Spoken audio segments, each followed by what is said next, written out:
Welcome, everybody.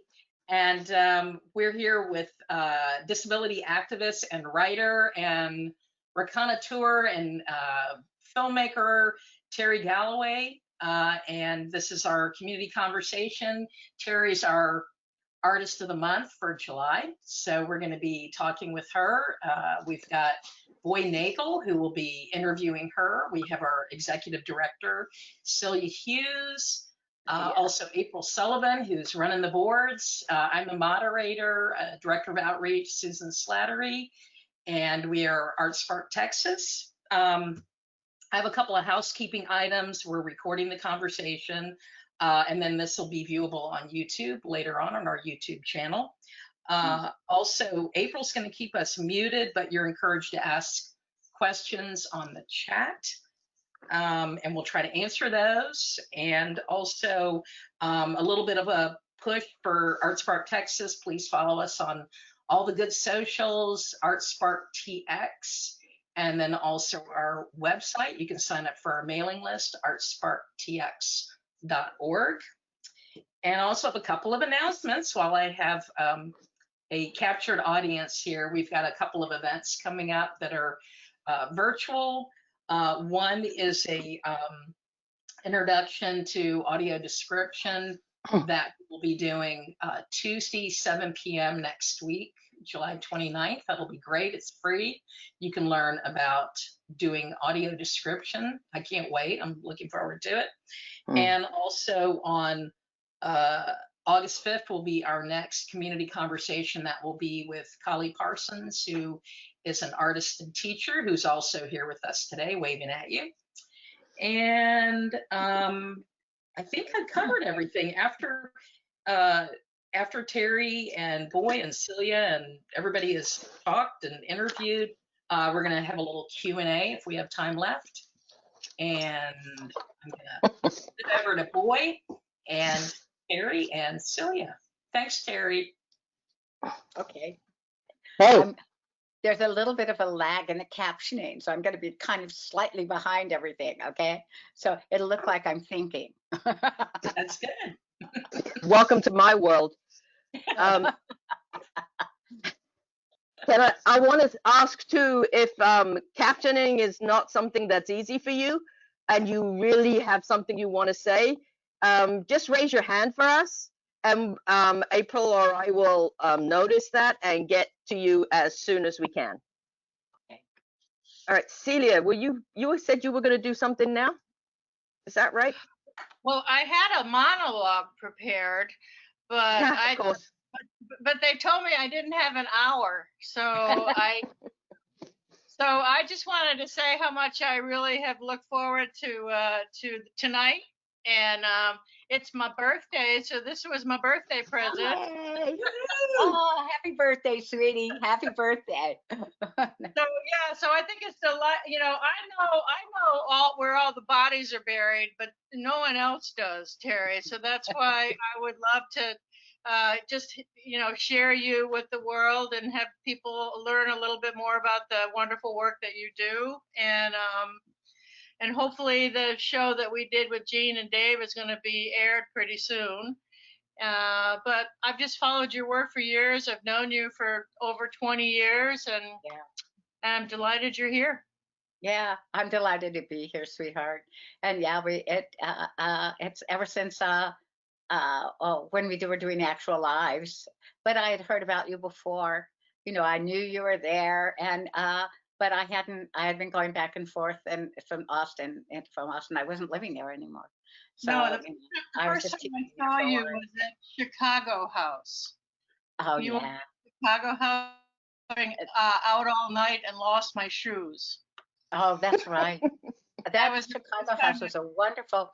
I don't think people know it. It closed a long time ago, I think. Well, it's a bar. It's a bar on. I think it's called Chicago something. It's gone through all kinds of name change, but yeah, that night was a really wonderful night. Listening to your stories and watching you smash your hand with a hammer. All of those fond memories. That was my favorite thing to do. I do an essay, a ventriloquist act. I had a lot of fun. It was not only that; it was that there's a performance artist, Chris Burden. He's dead now. But one of the things he would do is that he would do things that obviously hurt and hurt his body. That he got himself run over by a Volkswagen. He got shot himself in the shoulder, some things like that. And I thought it was very funny and amusing. And I wanted to kind of parody it, but do it at the same time. Because, I thought, well, there's something there, there's something there. But I always thought, I was talking to a lot of my friends who, with disabilities, and we were talking about that kind of performance art. And we're saying how indulgent it is of people who have these perfect bodies to harm them, to scream until they faint, to stand until they pee, and I thought I was talking to some of my friends in Chicago at a disability conference that we were having there, and we were saying we can do that. Catheter out, just pee all over the floor, roll over, and all of these things that, and so I've always wanted to do a performance parody of that kind of indulged performance, and I'm still hoping to do that.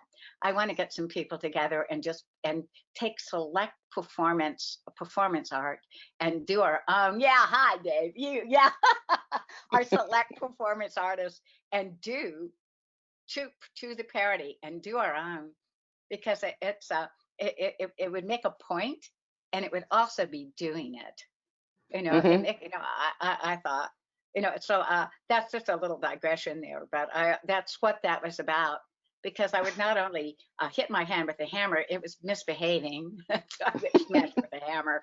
I would burn my hand with a cigarette, because I was going to prove that I was a tough guy, because I was in drag at the time, but it would burn the shit out of my hand. I mean, I would take a cheese grater and grate my wrist, do that in a feeble attempt at suicide. There were all these things, but they had another, or I hoped that it had another layer of meaning there somehow. I want to get at something else. Yeah. Hey, is that? Hold on. Is that? Hold on. Is that? I have to see. Dave, and hey, sweetie, I'm sorry, but there's somebody from Tilt who's here, and she was in our performance of Shakespeare parody. There you are. Hi, darling. Yeah. Hey, we're Kristen. Gonna look, Donna and I are going to take a look at the All Access Cafe. We're going to take a look at that. We haven't had time. We've been working on trying to save our own theater right now, but we want to take a look at it. The minute I saw you guys in it, I thought I had to see it. How did it go? Yeah. I think it went pretty well. What do you think, Boy and Dave? Y'all happy with it? Yes. No, Hey, not- Terry, all we're seeing is your hair, darling. No, so you're happy, yeah. Oh, thank you, sweetheart. I'll say thank you. I thought all you wanted to see of me was my hair, so I could. No. I have a funny accent. Okay, sorry. I was getting too close to the camera. I always think if I can close in, I can reach through the camera and touch you. I'm still very touchy-feely. Very touchy-feely. Okay. Anyway. Okay. So, Kristen, respond to your question. So, do you have anything you wanted to ask me, sweetheart? Who, me? As in boy? Oh God, I have a whole bloody list to ask you. But Celia also warned me, so I can improvise. Also warned, so I can Well, improvise. yeah, How are you warned? We talked for an hour about you earlier today. Boy and I did. So Lies, she. So So what I mean is I am totally open to improvising down any squirrels holes that seem appropriate, and also setting a boundary at the same time if necessary. Okay. All Okay. right. Sure. That's great. What about language? I sometimes forget, and I drop the F-bomb sometimes just very casually. Is that okay or not? Or would you Yeah, prefer not? we're not broadcasting, so we're not gonna take you to swear hell. Oh, okay. Okay, good. 'Cause I can say when I fucking please, right? Yes. We just lost 3 people. So, Here's another. Just really glad to see you, sweetheart. I was really happy to see you, and very nice to see you. Okay, well, boy, what do you want to ask me? hello. I oh God, now I went blank. Other focused questioning is not good for me. Okay. I'm joking. I'm joking. No. It's that way. Don't worry about that. We can just Okay. chat. We Okay. can just. Well, we can just chat. Well, one of the things that I wanted to say was asked was when Celia and I were chatting earlier, she told me that your connection to ArtSpark and the work of working with people with disabilities was actually kind of began in a basement in an English church. And Yeah, as an yeah. English person, I'm like, what? So So, I'd love to know more about that. okay. I don't know, maybe 25 years ago. It was before we started Actual Lives. Um, I was touring with a New York thing called PS 122, Performance Space 122. And in that touring group was Blue Man Group. And, they became a franchise, that I think a guy named John Kelly, who did marvelous things, um, a couple of other people, I'm trying to remember exactly who. I toured with a number of people. But we were in Ishmael Houston Jones, who was a dancer. I loved him. He was absolutely wonderful. When I just want to make a slight digression. Ishmael Houston Jones is Black. His first performance that I ever saw him, although I didn't really see him, was in a performance space.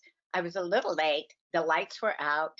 He was dancing with cinder blocks attached to his feet, but I couldn't see him because he was in black. He was Black. The entire theater was pitch black, and everybody else knows that he's dancing, right? So he's going boom, boom, boom, boom, boom. But I'm going, where the hell is he? 20 minutes later, I'm like, what is this?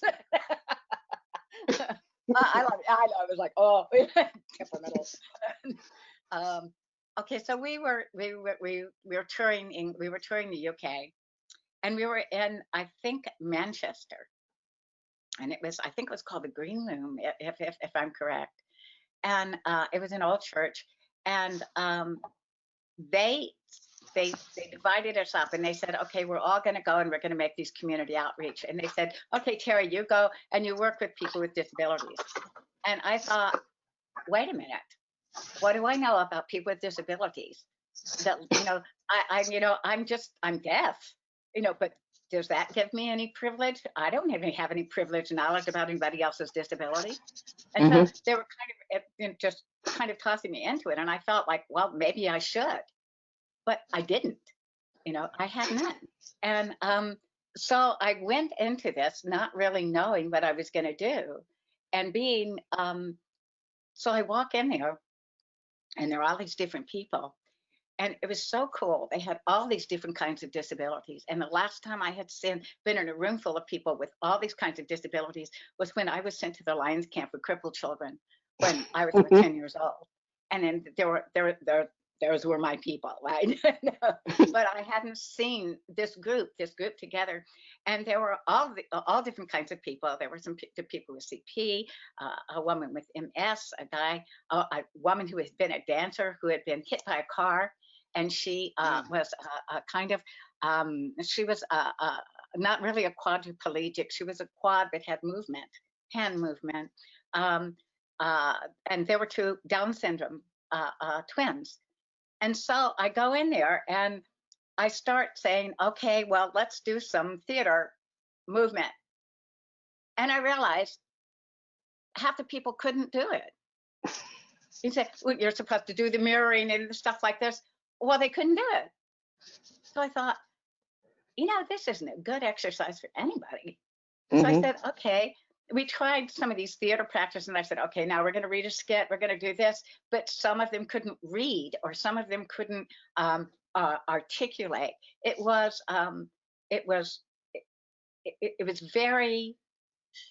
the disabilities were so mixed. And what I was trying to do had been so of theater practice and was so rigid, you couldn't get anywhere. So I thought, what the hell? And I said, let's talk. So we started talking, and people started telling their stories, who they were, what they did. Sometimes they would say how they ended up in a chair or how they did this. And I thought, this is genuine theater. This is the kind of theater I want to be a part of. Because people, first of all, so many things were so theatrical, because theater is life, and it's those extreme moments of life, it's that extremity of life. And so I found that the man who had a stroke, and so he took his face was like this. But I said, well, what kind of theater do you like to do? And he said, oh, I love Shakespeare. And I said, well, why aren't you doing Shakespeare? He said, no one will have me. No one will do it. And I said, well, look, I've got some Shakespeare, because I was bringing everything. I was bringing my arsenal. I said, read this. And it was a Richard II, which is I have been studying how I may compare this prison where I live to this world. And because the world is populous, and here is not a creature but myself, I cannot do it. It's a beautiful existential piece about the body and not the body, about the confines of prison. That's, the spiritual prison, the physical prison. And he did it. And it took him every bit of energy that he had to do the monologue. And I thought, first of all, I felt like a real shithead because I'd made him really because it was hard. It was hard. And then I thought, no, because it was brilliant. That's what you expect from art. And that's what I expect from art. That it's going to be hard, and it's going to be brilliant. And we were all going, and then other people were telling the stories. The dancer, the woman who she could only move her arms. And we said, well, what did you do? And she said, well, I'm learning to move my chair. This is before wheelchair dancing became all the rage, before anybody was doing it. And so she moved, and she began to move and do these movements. She was doing these things with it, and it was gorgeous. And it was like I had a kind of an epiphany then, in which I thought, one, why am I always apologizing? Because then I had a speech impediment. I have cochleas now, and the very first thing that cleared was my speech, because finally I could hear what I had not been hearing before, which was my tongue wasn't hitting my palate. But when I was deaf, I didn't hear it, and I could work and work and work, but if you can't hear it, you can't correct it. So that. So I thought, and so before I was always apologizing for not being able to hit that, for having deaf speak, for having, and then I thought, but wait a minute, isn't theater supposed to reflect the world? And it's not. Right. Don't you think, boy? Yes. You want to say something? What? Well, no, don't start now back to me, because I'll take it. Just saying. What I was particularly relating to in that story was, of course, that theater should represent all of us, and the way that life shows up in all its ways, and its griminess and its beautifulness. And when I first started working with Tilt, and which is that same kind of group. Tilt is, a theater group with a diverse range of disabilities, people who are very different and have very different needs. And our goal is to bring it all together and to find a way for there to be those magical moments that I've experienced as an actor, for everybody in the cast, no matter what that looks like for them, but it feels the same no matter their ability. And then the audience, because I believe in, like mirror neurons, then the audience gets that. And then this thing happens that we experience as actors. And it is torturous. And it's like, why are we doing this? And it's beautiful at the same time. So I can go ahead. But we're doing it because it gets us to the point. Mhm. You know, I had one big cathartic moment when I was young that started me, that made me think and made me say and actually determined the course of my life, which was going to be a kind of, I was going to be poor. I was going to do theater, and I wasn't going to work in a factory, which is what I'd been told that I was supposed to do when I was in high school.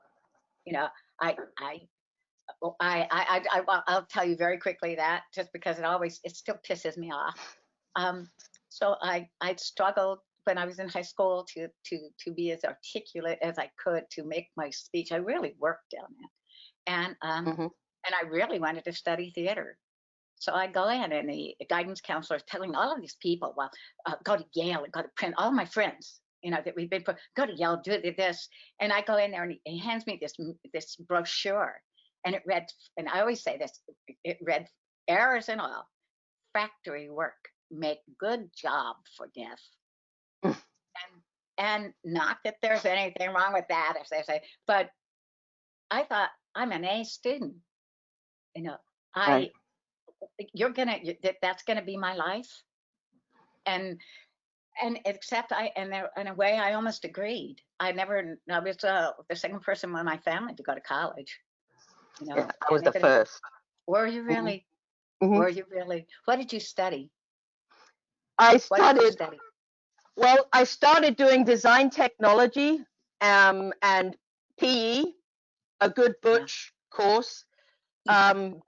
And they required low grades because they were short of teachers. So that was where I started. And I was in one of my first like sociology of sport classes. And the teacher said, so what is the role of sport in society? And I said, it helps create the illusion that we live in a meritocracy. And the whole room went quiet. And I thought, I am in the wrong class. So I went to the social science department that had a modular course, so I didn't have to specialize because I knew I couldn't. And I said, I have to be in your class. Let me in your class, your course. And at the University of London, they required you to have like a 4.0 to get into that program. So I never would have got in it. But I charmed my way in it. And so I have my first degree is in social science and administration. Yeah, my second one was in creativity and spirituality. Oh, I love And that. and when I did not go to graduate school until I worked out that I had, and as soon as I worked out that I had ADD and that I have other things going on in my brain, like the first aha moment, like that embodied feeling that you're talking about, where you get goosebumps, was now I can go to graduate school. Because now I know how I can do it and how they can work with me. Yeah. Okay, that was a squirrel. I don't know how we got there. You're telling a story. I used to. I just wanted to say, I don't care. I like squirrel holes. I think they're fun. I go to London a lot now, and I have good friends there. And I actually was doing a musical that I wrote called The Ugly Girl. A musical tragedy in burlesque that I did with a woman named Liz Carr. She's yeah, Liz Carr. Yeah. Yeah, she's This rocks. yeah, Julie McNamara, Kieran Mhm. Stamel. There were some of the women that I was working with there. I love them. They taught me. We had a wonderful time because we learned how to do burlesque with the disabled body. We learned how to do Cool. different kinds of theater. And Dave, I think Dave and Kirsten will know that there's one of the things that we were trying to do with Shakespeareity. That we were trying to bring some different kind of fun to parodic kind of vaudeville, burlesque kind of performances. And I've seen some of those, some of the videos of that, Dave and Kirsten, and it's wonderful. It's just fun, and it's the different That's bodies doing different kinds of things, and so it makes the theater that you're doing unexpected. But Yeah. but I knew the time I thought I was gonna, because when I did get into the university, they would not let me in the drama department, or rather they would, but it was going to be in costuming because they said I was deaf and I wasn't going to be able to perform or direct. So forget that. So okay, but I had a wonderful man named James Ayers, and he ran a program called. He's the professor emeritus of the program. It's called Shakespeare at Wyandotte, and Mhm. it's part of the University of Texas. People do Shakespeare. They learn Shakespeare by performing it, and he was wonderful because I had that lisp, and there were people who were saying, "Well, she can't be understood very well, and you're going to let her do Shakespeare." And one of the things he was saying was, "A lot of people don't understand Shakespeare anyway, so as long as Right. if you can embody the emotion, you know, Yeah. if you get the feeling, and so like, he let me play these roles, and I was, yeah, when I read that about you, you read it that, just right? took me the part, that in Bechdel's play where she sees a butch girl for the first time, um, and I think it's called Family House or Happy House or something. But it's a little teenage girl Oh, who's are you talking about Alison Bechdel's place? yes, yeah, Funhouse. Funhouse, Alison where she Bechdel's sees a Funhouse. butch adult girl for the first time and Yeah. has that experience.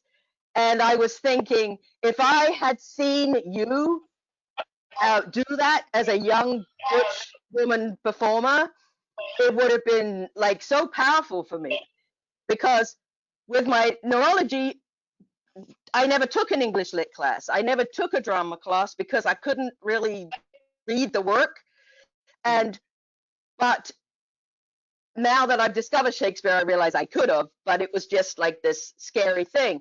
And I'd never seen a woman play a man's parts. Not man's parts. A man, no, play a man. Yeah. Um, Play with man's but yeah, I've seen that, but not the other. Um, TMI, sorry. Um, sorry, Celia. Um, and and so like that idea, you were doing that way before like gender fluidity was the in thing, and that and certainly during that time, the feminism that I was around was very, we weren't supposed to be butch and femme. Like it was like the movement was all about gender, not gender neutral like it is now, but like not falling into anything heterosexual, Mhm. those I kind of think roles. I think you're right, but I think it was really, that's one of the reasons I loved Wyandotte, why I became so devoted to it and devoted to him, because he let us play, Hmm. and I keep thinking theater is play, and we're supposed to play with the idea. So let us play. And Yeah. so I got to play a lot of men's roles, and also I got to play because I hated the women's roles for the most part. They were just you know, Yes. please Like, stay my no, husband. I'm not going there. Hmm. I hated it. But what I loved was all the guys that got thrown down the stairs, the drunks in the tavern. I got to play Falstaff. I got to play Puck, who is a creature. I got to, Yeah. and I loved it. And also because I didn't have to think about, I didn't have to apologize for my disability all the time. And I didn't have to apologize for my gender, because, you know, you Right. do that a whole lot. You know, you say, women, I find women are then, you used to say, I'm sorry, I'm sorry, I'm sorry, a whole damn lot. You know, so that really got to me. I loved Wyandotte, and it was at Wyandotte when I was playing Falstaff that I had that moment, that kind of moment you talk about, that is truly cathartic. It's that when you all of a sudden, the language is so beautiful and it overwhelms you, and it's saying something so significant, and that you and the people in the cast and the audience, you all get it. You know, you all go, and you realize something. And that made me realize that I understand why people go to sporting events. I understand. I'm not a big, I like soccer. I used to play. I understand why people go to churches and stock car races and stuff like that, because it's that same kind of group, you know, that Connection. group excitement and catharsis, you know, the cathartic moments, you know, and I want to say, when we were first doing Actual Lives, one of the first shows we did in Austin for Actual Lives, but I think it was at the Vortex Theater, I think it was. And I had that kind of moment watching other people, watching the other people perform, because that was one of the moments. Didn't you, Celia? I remember that. It was so, And for me, it was, I remember thinking, what have we done? yeah. All of us. Yeah. You know, it was, Well, I remember working with Joyce. Remember when we were working with Joyce, and you couldn't, it was so hard to understand what Joyce said. But that moment when she just slowly opens up her finger and gives the finger to the audience, remember? That was a brilliant moment, because it was like, it just came through about, this was, you know, that was the only gesture she could make, but it was so meaningful in that moment. Yeah. and Yeah. funny. And Yeah. funny. It was very It was funny too. hysterical. Because But it remember, felt was very funny story. it a woman named Diane who sang? The woman who was with the vision impairment, Diane, was that her name? What was her That was name? Belinda, who sang And about her who? husband. I'm Well, sorry. Who? Well, Diane, and then we had Belinda, I BJ. think Diane was the first one. Remember, she came and sat in the middle, and she says, "I want to know what life is for." That Streisand song. I want to know what life is for. I don't want much. I just want more. Ask Right. me a riddle and I will sing. I want everything. Yep. Everything. And it was, I ran. That just knocked me for a loop. That just knocked me Yeah. for a loop.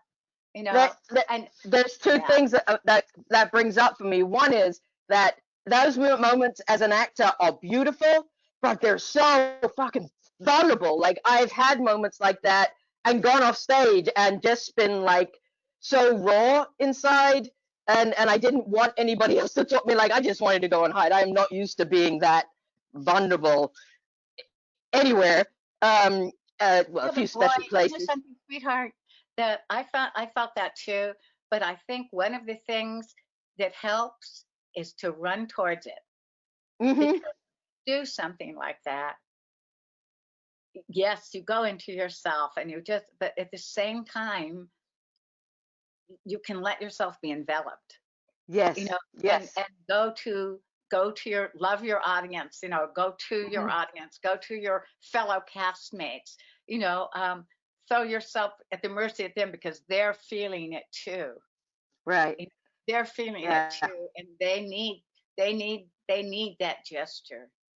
You know, they Kristen need and I, somebody to start that movement to be together. You know, right. I think. Yes. Kristen and I were in Pandora that Tilt did last year, which was a musical written for us. And that one is awesome. And yeah. And that we had a scene together with one of the cast members who normally likes to play the clown. And he had a line that was his character talked about how alone he felt, and how he just was thanking the Pandora for the way she'd always been so kind to him, and he could not get through it without it being absolutely real for him. He broke down and cried on stage. Yeah, every night. and that is not part of his thing on stage. Normally he wants to be the fool, and it wasn't self-expression in the sense of him processing, that selfish way of doing it. There was an authenticness, my brain, authenticity to it that everybody, the whole place just went, whoosh. It was beautiful. It was really great. And every time we see a member of Tilt get that, it's just a magical moment in those true stories, or even really getting a character. And you know what, boy? That's why I'm so glad that theater is now really open to us and people like us, because we know it was not always, and now more and more it is becoming open to us. And I think good, because we give ourselves these moments and we give our audiences those moments. And that's something that audiences are looking for. So yay for us. Yes, it's real, man. One of the things in our last production, we were creating our own characters, and my character was on the spectrum, and I wanted to find what was his thing, and so I just came up with Shakespeare out of nowhere, because I've never done Shakespeare, and I'm not particularly into musicals. So like Shakespeare would be his thing, would be Shakespeare. So he thinks and understands the world through Shakespeare. And we tossed it around in the cast, and then I started reading your stuff, and I was like, oh, well, that would kind of work, and maybe that would work. But then also, out of nowhere, popped up this woman from England who works specifically with people on the spectrum using only Shakespeare, and that they're doing Shakespeare plays to understand the world. Yeah, and to take those pieces, like I did the 19th sonnet, about his experience of feeling different and his relationship with his mother. Like when in disgrace with fortune and men's eyes, I all alone beweep my outcast state. Like that sense of there is something I do connect with, even when I'm down on myself. And I'm sure he wasn't writing it as a person on the spectrum. Who knows? We don't know what Shakespeare was, but that's the thing about that work, is that it carries through to today and through everything, right? Through all the places we touch. Yeah. Oh, well, I think Shakespeare is on every spectrum. Really. Can I just say, Kristen, to Shakespeare. I think that Shakespeare gave us the language to become human, I think, and really let's develop our souls. I love it. I love it. Well, I'm excited about I'm excited about doing more now that I get over my phobia. Kristen got all excited when you were talking about burlesque. Go, Kristen, you had a question. I know you're burning to say something. Turn yourself on. I just wanted to say, I loved working with you in Shakespeare After Dark. That's one of my favorite plays that I've ever been a part of. And I would love for you and Jimmers and Donna to please come back to Austin someday. Oh, sweetheart, I would love to, because that was one of my favorite. It was one of my favorite performances ever. I thought it was wonderful, and I got so tickled when I was looking at some of the footage from it. And remember that song that it was everyone arguing in a tavern, and you. Yeah, I don't know that it was some funny little song that it was just wonderful. They were so I would love to do that. I hope to do that. I've thought actually about bringing the musical that I was working on in London back and doing it, because it's about women with disabilities, and they're and it's written for women with disabilities. And so I thought about that, but I also just love Shakespeareity, because it's Shakespeare, but it's Shakespeare at a slant, and it is so fun. And we should do it again, and yes. And I also, we taught them, they had never really worked with people with disabilities before. Dave, haven't you worked with them since have you worked with Scottish Rite since then, David? No, I didn't get an opportunity to. I was going to, but it was like during the holidays and I couldn't take the part. So Yeah. yeah, I was offered another part in a play, and I keep buggering her. I keep saying I want to come in, you know, and actually, while I have the mic, I want to say, Carrie, first of all, I love you so much, and you're probably the only director in the world that could get me to wear a dress on stage. And you look fetching. Unlike Toby, Um, he'll do it at any yeah. chance. Right, he's there any chance he can get. But anyway, We'll have to remember that for the future, David. no, only if Terry comes back to direct. Oh, that's a wonderful idea. Have Terry be our guest director someday. Oh, that would be Yeah. fabulous. Oh my God, Terry. So, but I do have a Well, question for you. we'll talk David, about it. David has a question. Oh, David, go ahead. Who's that? I think that it's really awesome that we have programs like, Actual Lives from Art Spark, and, and the Tilt Performance Group, and of course the Mickey Faust group that you have in Tallahassee, to where people with disabilities can have a place to act, to have a place to perform their art. But it's not always like that, and I know that you didn't always do that. You went in and auditioned and did parts that weren't necessarily for somebody with a disability. And the one that comes to my mind is the work that you did with the, oh gosh, here in Austin, the Esther's Follies.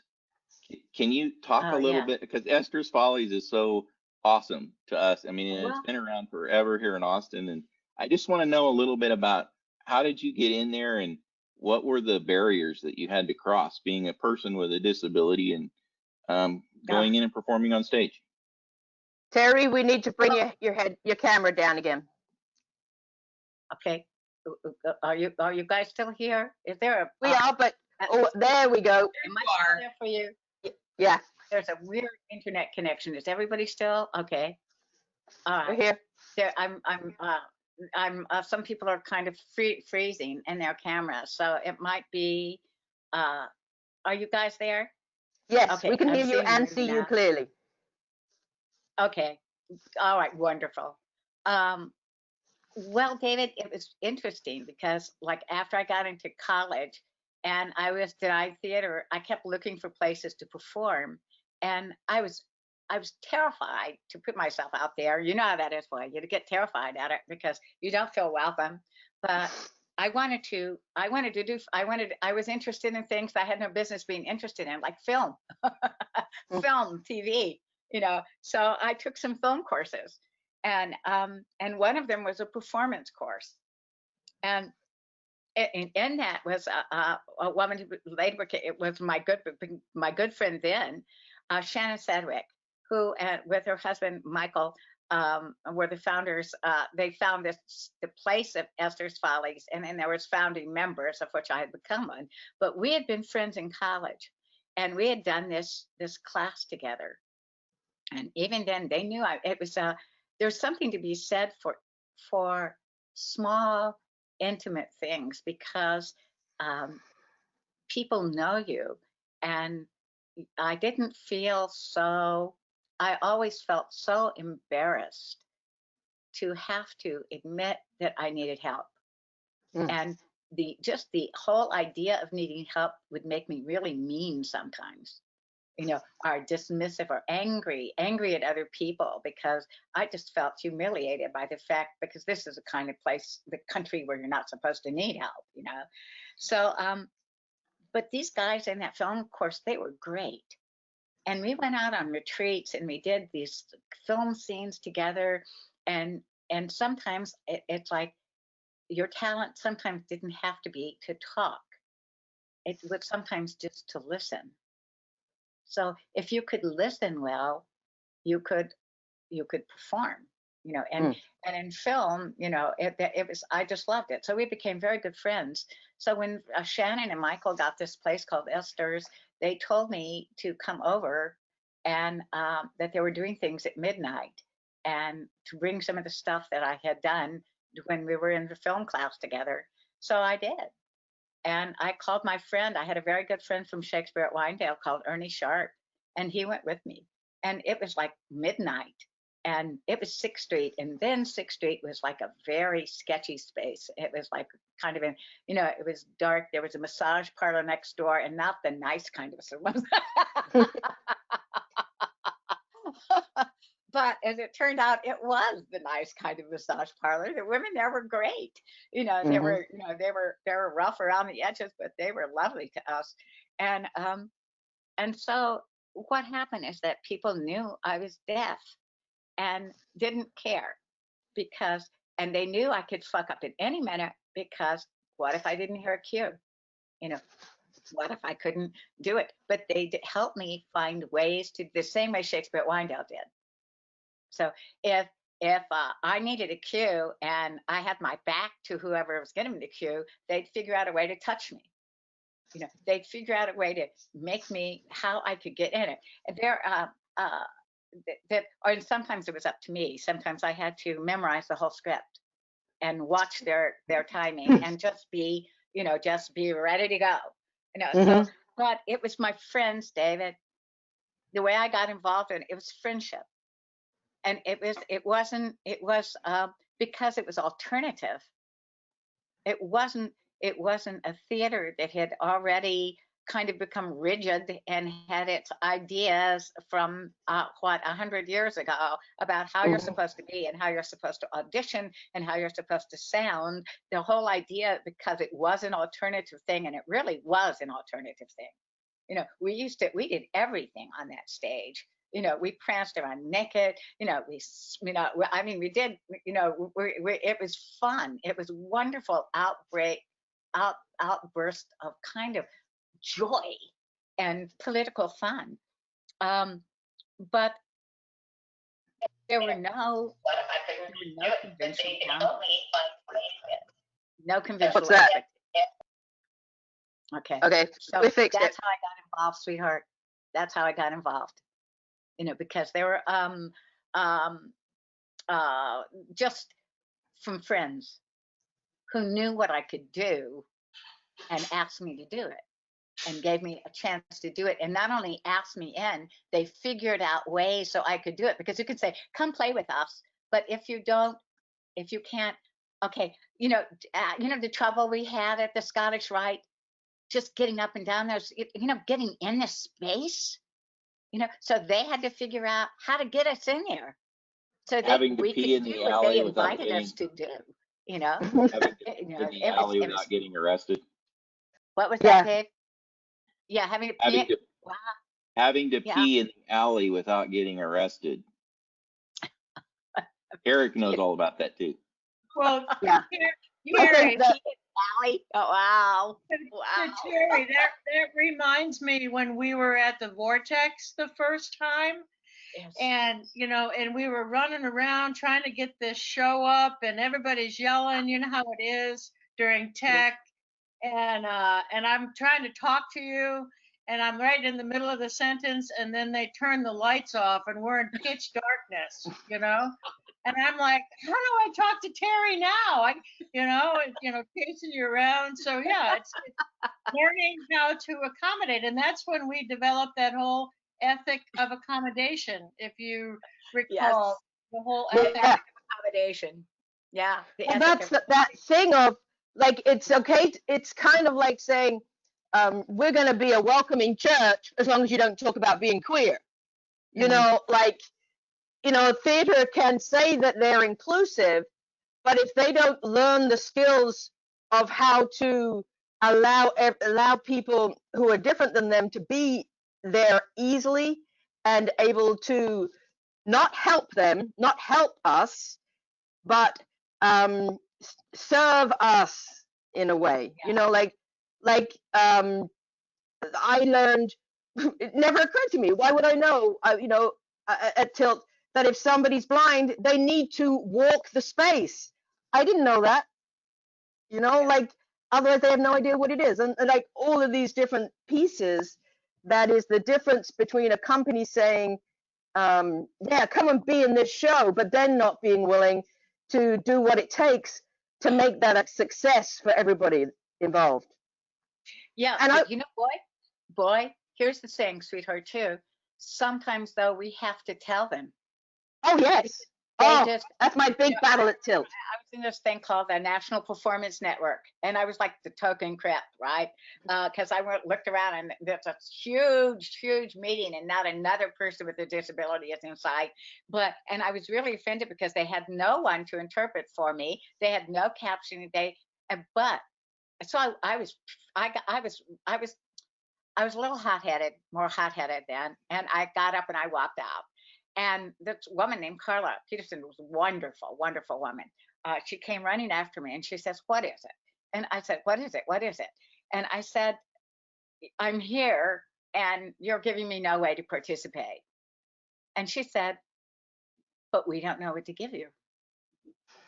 Yes, So I had to say, then I thought, So I had to sort of say, "Oh, well, I need this." yeah, You know, and I just because if I'm the token crip, they're sure as hell not gonna know. You know, right. they're not gonna know. And so I, it's up to me. But the yeah, thing is, what makes it different.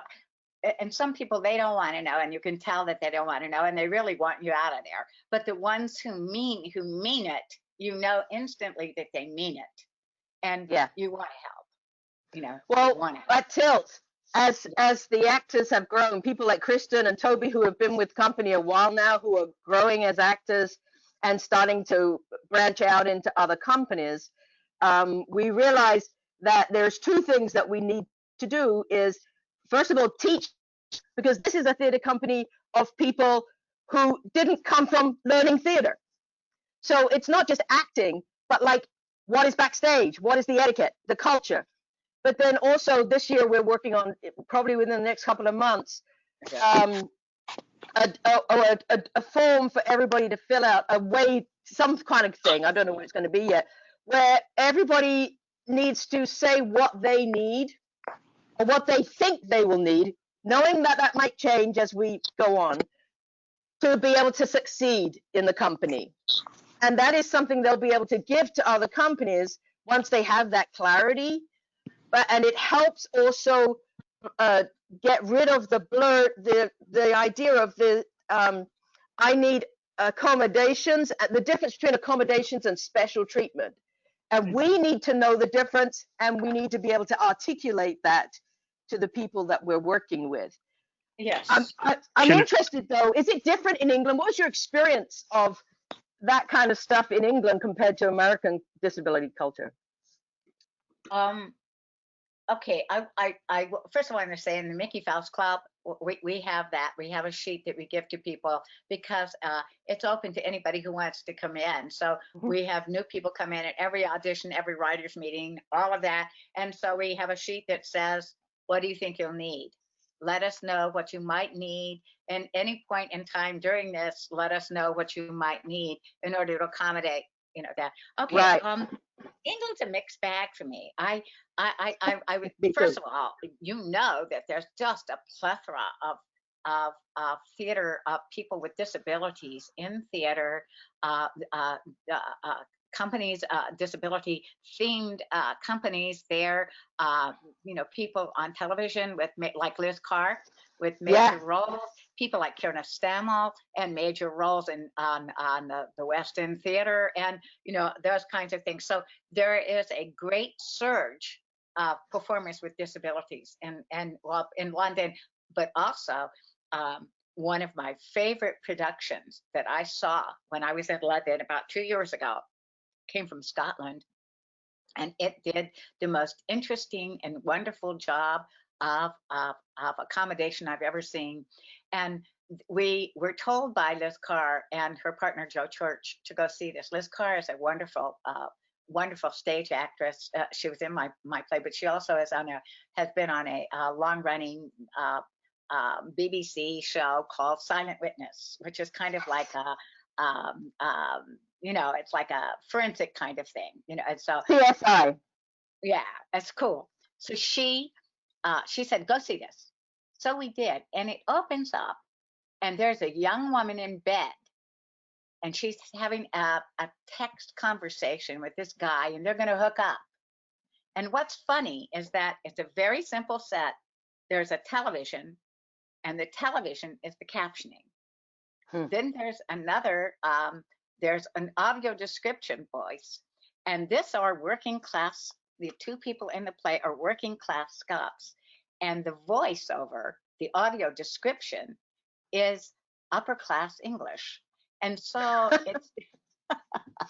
it's doing a voiceover that's also a commentary, and it's a class commentary, so it becomes really funny. The audio description in itself it's so funny. Susan, you just get so tickled by it. You get tickled by it. And then there's the captioning, and then on the captioning, and then in the TV is the signer. So you have you have it all. You have audio description, you have captioning, and you have sign. And so it's this young woman, and the guy comes in, and she's in bed, and she's lounging around, and she says, just come on in, and she's going to hook up with this guy. And you think, another hookup, yawn. And then he goes, after he gets in bed, and she doesn't have any legs. And he's just like going, what? You didn't tell me. And she said, yeah, I did. He said, you just didn't read the text properly. So it's about this hookup. And he wants to get out of there. But he can't get the Uber. It won't come for a while. And it's an iffy neighborhood, and he doesn't want to stay out there. So he comes back, and they talk. And they talk about her disability. They talk about the legs. They talk about their lives. They talk about hooking up. They talk about all of these things. And in the end, the Uber still isn't coming. And he gets in bed with her.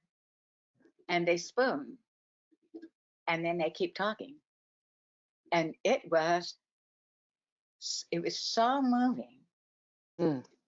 It was so moving and funny and sexy. And the thing about disability is that, queer can be sexy. People are saying, oh, queer is so sexy. And I think we need to show people that disability is sexy too, Oh, yes. And I'm sick of everything being sex. I'm not talking about sexualized, because I find it boring, but I think sexy in the sense of charming. Appealing. Yeah, exactly. Did you read this new study Appealing. that said the survival of the fittest has nothing to do with being surviving the strong? People being the strongest, are the sleekest, are the best. It has to do with being the friendliest and with being the most cooperative. And they used in this study the difference between wolves and dogs. So wolves are almost extinct. Dogs aren't. Why? Because dogs are friendly and they're charming. They're cooperative. And bonobos, as opposed to chimps. Chimps are mean little. They are not. They cannibalize. They have brutal battles with each other. They're very selfish. They don't like to share. Bonobos are a matriarchal society, and they continue to share, and they're very cooperative in their thing, and they are outlasting the chimps. So I'm thinking, we got a chance to ace this guy. There's a plan.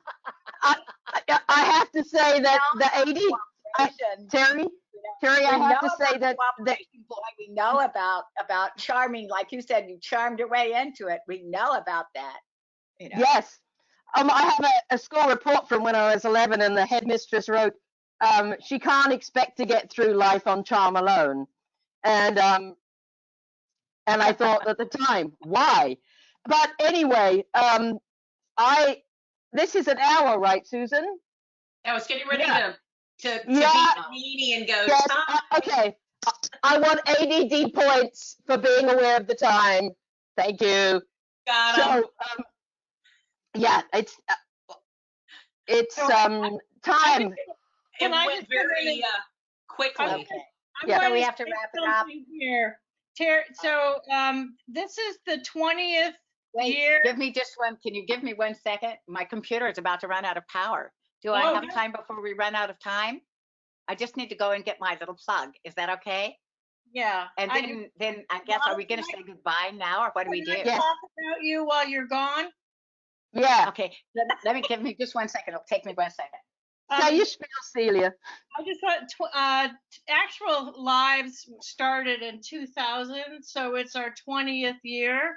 And so we are in conversation with Terry and with Chris Strickling and with some of our original cast members and some of our longtime cast members to do an anniversary show of actual lives. So Mhm. that will Cool. be coming up in the early fall. We haven't really started it. And don't tell Terry. Yeah. We're- Hey, what? Are you guys talking about me when I'm Don't tell gone? Terry because she doesn't know. And also, I want to say that Tilt Okay, is so what's up? Are we closing up? Because I don't Yeah, know. yeah. Wait, and Tilt is adjusting its programming and we're going you know how to push online. my buttons. And we're starting something called Tilt U for online trainings and stuff. And there's certain members of the cast, me and Kristen and Toby and David, are very much advocating for them to talk with you about the possibility of you coming in and working with our Tilt actors as a guest workshop actor online, so that you wouldn't have to fly. But that's a conversation we're advocating with Adam and Amy at Tilt. So, Oh, I love that. by the way, You know what? I hope also that I can come in. I hope there's some time when I can come in live, so Yeah. we can do. I would love to do that because I would love to see you guys again. This has got to end sometime, or maybe not. But then I saw these little hazmat suits. I saw hazmat suits on Amazon for flying. Okay. Isn't it? and film it. You could film it, make it a real life film, a theater production with the hazmat suits. Yeah. So we have to close now. This has been wonderful, and I hate that we have to end. Okay. And that we can't talk over each other loudly because of Zoom. But maybe someday. Thank you so much, Thank Terry. you. And Thanks, everybody. And I will share. Thank you. Bye, James. Bye, My little- David. Bye, my little Kirsten. Bye, drawing. Shayna. Bye, sweetheart. oh, look at your drawing, Susan's Bye, drawing. April. Bye, Holly. Mine's with Molly. Bye, Carly. And Bye, bye, Kristen, Toby, James, Shayna, you came. Yay! Thanks, I love everybody. guys. Thank you, good take night. care. And Bye, Terry. it was absolutely wonderful to talk Bye, with you. y'all. It Great. just makes me feel so good and a lot less lonely. You guys are out there. Okay, take good care of your sweet selves. I'll see you. Yeah. Bye. Okay, bye. Bye. Take care. Bye. And have fun. Thank you.